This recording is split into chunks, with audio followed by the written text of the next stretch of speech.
Since Chuck Norris is just simply resting for a few days, it was important that I put together not just any episode poll, but a very Chuck Norris-centric one. So many choices where I pretty much figured it would come down between Silent Rage, Delta Force, and Lone Wolf McCade. Though I am sad I accidentally left one particular one off. Well, if there's nothing I can do to change your mind, then maybe I can. The hell? I gotta see more of that! Not a special effect, by the way. He really did that. Makes sense the winner would be the 1982 film Silent Rage, as it's the combination of martial arts action movie and slasher film, where Norris plays Sheriff Dan Stevens, who is our only hope in saving us from an unstoppable killing machine. For as the poster says, science created him, now Chuck Norris must destroy him. Well, that's the most Chuck Norris tagline I've ever seen. Even though it's commonly called the Chuck Norris vs. Michael Myers movie, that wasn't the original intent of it, as this was directed by Michael Miller, who also did National Lampoon's slasher spoof Class Reunion, but he made this movie as more of a Frankenstein story, where what if Chuck Norris went up against a Frankenstein's monster-like beast? It did have uncredited writing on it from Edward De Lorenzo, who also did uncredited writing for Lady Frankenstein, while credited writer Joseph Fraley previously had a story credit on Norris's 1978 film Good Guys Wear Black. The cinematographer Robert Jessup can shoot some good old boy action across many genres too. He shot Smokey and the Bandit, Race with the Devil, and of course Porky's Revenge, while the other cinematographer Neil Roach can handle the explosions. He did do camera work on a little movie called Independence Day '83. crazy. Diane Wiest could also take on the monster. This would be the first movie, too, from Chuck Norris's production company, Top Kick Productions, and it already has a very horror-like score from Peter Bernstein of Ghostbusters and Mark Goldenberg of Class Reunion. The movie's villain, John Kirby, seems to be a man who wakes up every morning praying to God that something happens to turn him into a serial killer. It's a phone call for you. Jesus Christ, just give me the axe, Lord! Have you tried simply turning the heat down? You may sleep more comfortably in a cooler room. He starts out his day with 12 straight cups of black coffee to take the edge off. I'm sure he'll be fine. Doc, I need help. I'm losing it. I'm losing it. Oh God, there's the wife yelling again. These Flintstone vitamins aren't helping, Doc. You gotta do something for me. Got any Quaaludes left? This is the dark side of bumbling, burnt-out sitcom dad. And what were you thinking, just leaving sharp tools around where he could find them? That axe is too dull. He goes for the much sharper one in the henhouse. It's like the whole opening scene is the full story of the Charlie Bowles story from Halloween. At least there will finally be silence in the house. Yep, I knew this day would eventually come. I love stumbling across a movie where at first you'd be thinking, hey, this is gonna turn into a Chuck Norris film? He's already unstoppable. That's for snoring. John Kirby isn't much of a husband or a father, but he would make a fantastic caretaker at the Overlook. Won't someone help? Oh no, that's a whole lot of not my problem.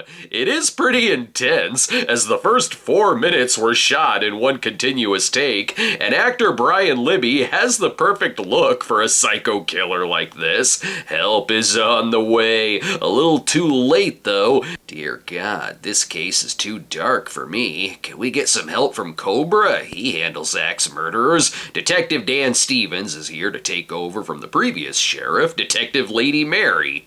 Seems quiet here, but he already chopped the door in half. I was gonna do that. Norris is so tough, he walks through the house even more silently than the killer. And that's one way for an ironing board to get its ass kicked. You really think you're gonna stop Chuck Norris? I've seen this man stop the Cold War by having a shootout in an office building. Look at this, he sensed there was a stone-cold killer behind him. I love when the other cops are also surprised about how quickly this escalated. Oh, look! Here's a bear! Jesus! Halt! What are you gonna do, Flounder? It's best they got Stephen first as the expert. He also learned a lot about slashers from also being in class reunion.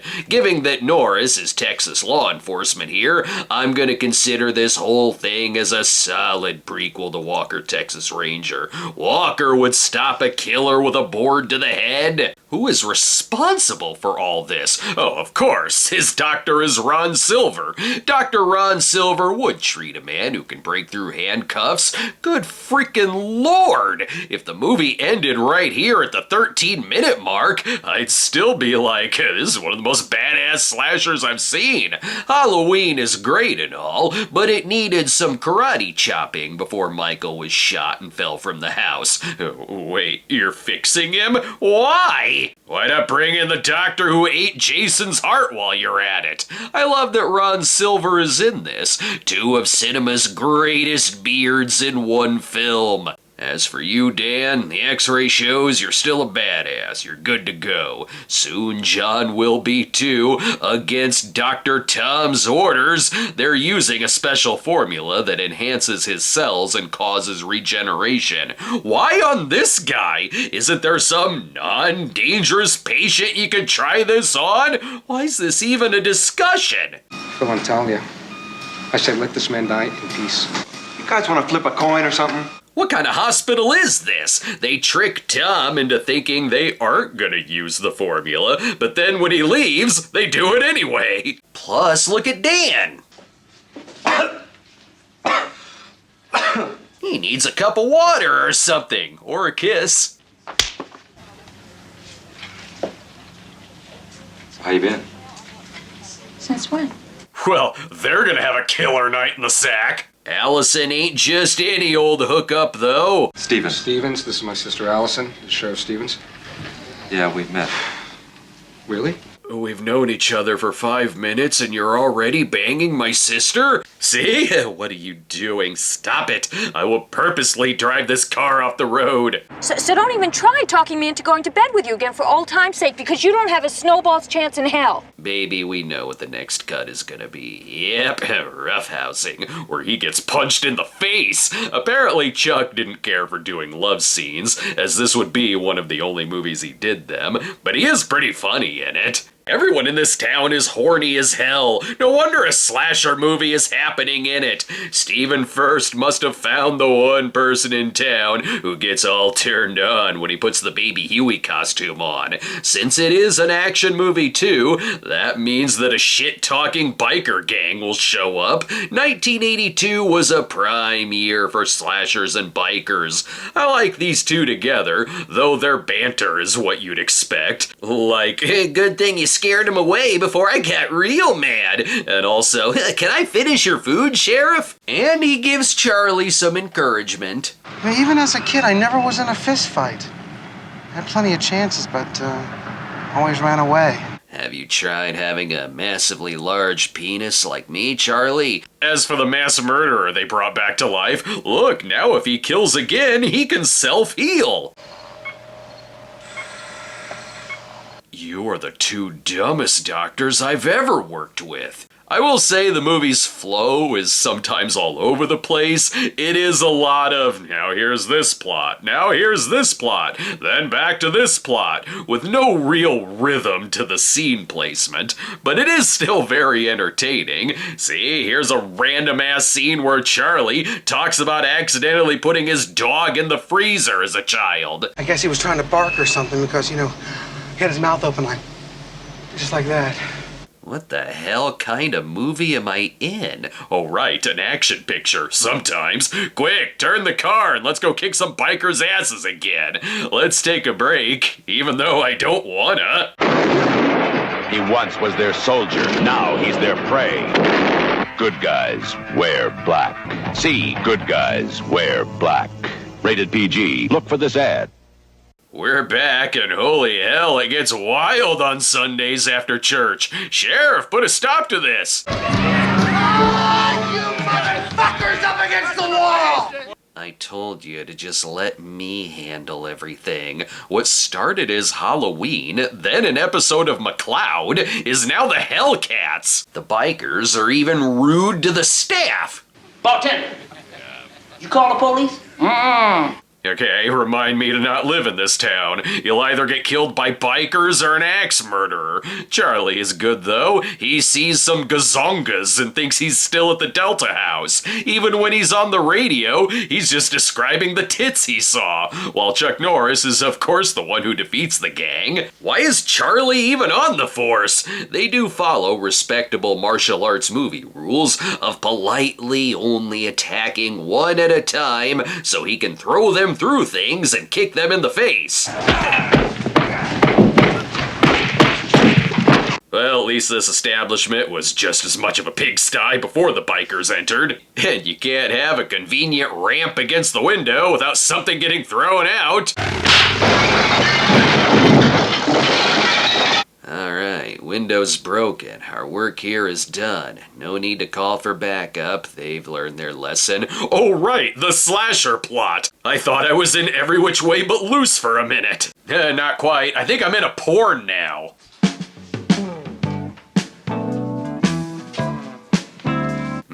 I knew there was a reason Chuck went for the porn stash in this one. I'm really glad these two are working things out. Not that it matters. If they didn't work it out, they'd still have sex that night anyway, with smooth tunes. It's a time for love when it's just me. No joke, that's Katie Seagal singing that song. I'm assuming also dressed as a biker when recording. Why does this movie need a romance montage? Because I need to make it clear that my dick can chop through all the trees. As for Dr. Tom's night, they'll just watch some Jeopardy and talk about work stuff.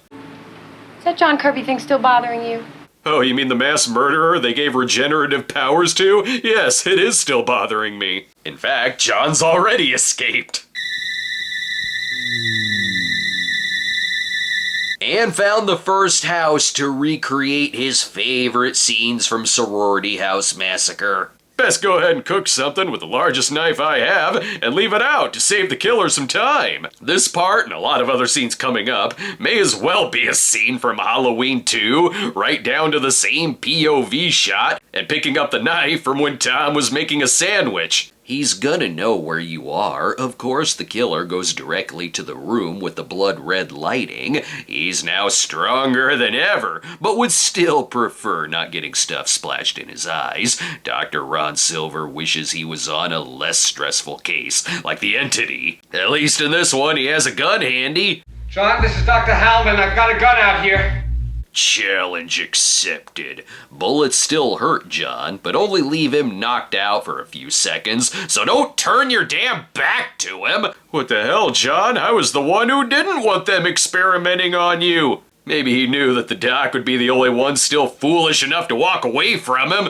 Kinda sad that Ron Silver isn't in the movie anymore. Every movie like this is made better with even more Ron Silver scenes. Hey, is he okay? Oh right, I'm the killer. I don't know why the filmmakers were surprised that this was compared to a slasher movie and not a Frankenstein movie. It is totally a slasher. If I didn't know any better, I'd think I was watching The Prowler with, you know, a dose of Coogan's Bluff. I'm only shocked that it was missing an action that was directed by Friday the 13th, the final chapter's Joseph Zito, and not this one. Look, it's got the classic Friday the 13th staple of the body hanging from the door. And he kills the wife by speeding up the film into the wall. God, I'm good. But oh shit, Allison is now in the house as well. She's gotta be put in some kind of danger to piss Dan off enough to kick the killer in the face even harder. Oh, by the way, I think Ron is fine. His eyes are moving. It's okay, Ron. You can wake up now. Sheriff Dan is here.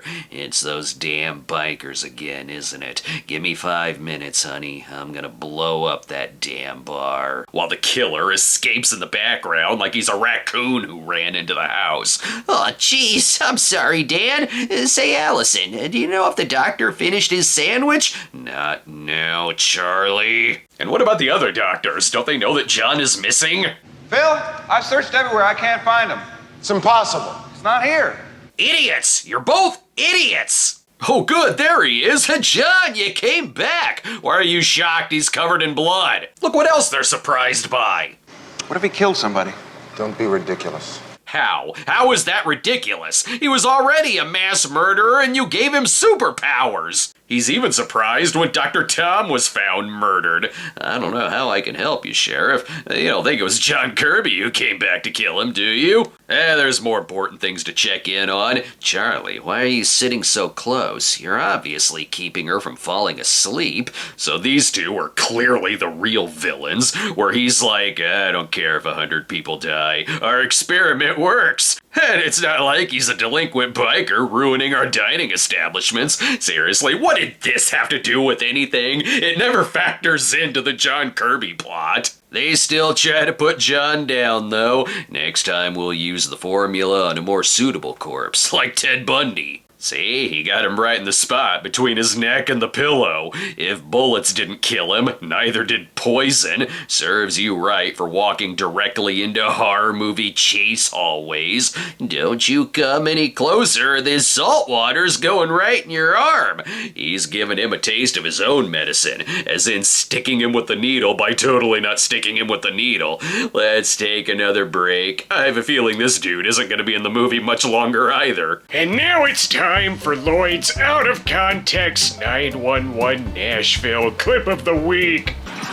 Hey, you need a place to sit? Huh?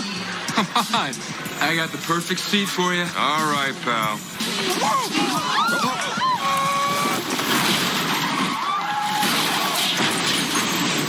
Good smooth, bro.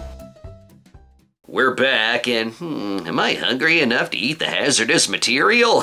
No, not this time. And I was absolutely correct. The evil doctor isn't going to be in it much longer. He seems calm for someone who knows that John is behind him, and who just discovered his partner's body. Death ain't going to get in the way of my quiet scotch time. Oh, I see this going well. Still dumb even up to his death. Jason would have twisted his neck all the way around. Shit, he's just killing any doctor that moves. They gotta rely on Charlie for help. Who is kidding who here? It's how Charlie would have wanted to go. Jolly bear hugged to death. Allison will be the final girl of the picture. Between this, Visiting Hours, Hospital Massacre, and Halloween 2, the early 80s really loved shooting slashers in hospitals. No doctor should be surprised at this point.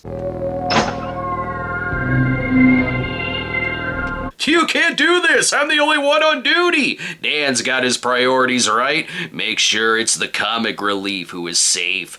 He hurt me. He hurt me bad.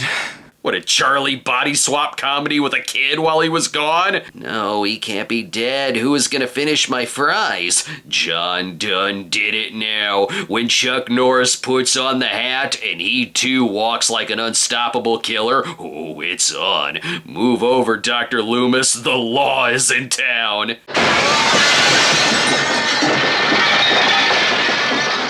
Was it the boogeyman? As a matter of fact, I'm the boogeyman. Of course, that's not the end. They haven't had their badass fight yet. I can see why this movie won the poll. It's several movies in one, and a lot of fun. Structurally, it's a mess. It has different plots and genres that kinda crash into each other, but it's an entertaining as hell crash. Look, it might as well be the Terminator now. It's also a great one to watch in memory of Chuck Norris, who is very charming in it. He'll figure out a way to blow this son of a bitch up.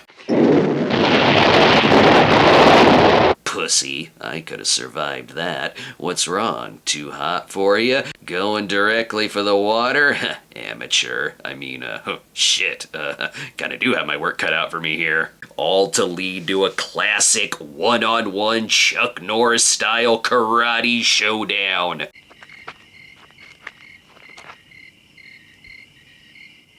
God, I love this movie. Chuck Norris is truly the best Tommy Jarvis, because he's got his own signature slow-motion kicks. One of the crazier things to come out of the movie, though, is that when he gets thrown down the well, it led to a hoax where con artists had a telethon to raise funds to rescue John Kirby from the well, and they got $6.2 million. Should have used that to fund a sequel. The director did want a sequel to it, since it leaves it open that John is alive, but the director assumed Chuck Norris wasn't a fan of the flick, so the sequel didn't happen. Now we have to assume that John was so in fear of a rematch against Chuck Norris that he never killed anyone again. That checks out. Maybe he'll settle down and start a family that he doesn't kill. You know, I had such a great time watching that I figure, why stop there? We should spotlight even more Chuck Norris movies throughout the year. You talking to me?